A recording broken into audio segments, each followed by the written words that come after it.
নমস্কার, শান্তন টিভির পর্দায় এই মুহূর্তে আমি রয়েছি দীপান্বিতা। চোখ রাখবো এখনকার মতো বিস্তারিত সংবাদে।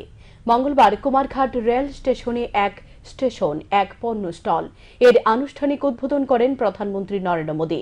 ভিডিও কনফারেন্সের মাধ্যমে এর উদ্বোধন করেন তিনি। রাজ্য থেকে এই অনুষ্ঠানে উপস্থিত ছিলেন ভগবান চন্দ্র দাস। অনুষ্ঠানের মাধ্যমে স্টলের উদ্বোধনের পর বিধায়ক বলেন, রাজ্য সরকার এবং প্রধানমন্ত্রী ত্রিপুরার কোনায় কোনায় উন্নয়ন পৌঁছে দেওয়ার জন্য কাজ করে চলেছে। সারা রাজ্যের সাথে পাবিয়াছড়া বিধানসভা কেন্দ্রের ব্যাপক উন্নয়ন চলেছে এবং আগামী দিনেও এই উন্নয়নের ধারা অব্যাহত থাকবে বলে জানান বিধায়ক। সুতরাং আজকে আমি মাননীয় প্রধানমন্ত্রীজিকে অনেক অনেক ধন্যবাদ জানাবো।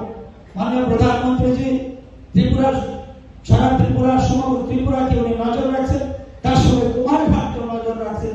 কুমারঘাটের প্রতি ওনার ধ্যান রয়েছে, কুমারঘাটকে কিভাবে ডেভেলপমেন্ট করা যায় তার জন্য উনি ভাবছেন। তার জন্য আমি অনেক অনেক ধন্যবাদ জানাবো নরেন্দ্র ভাই মোদীজিকে।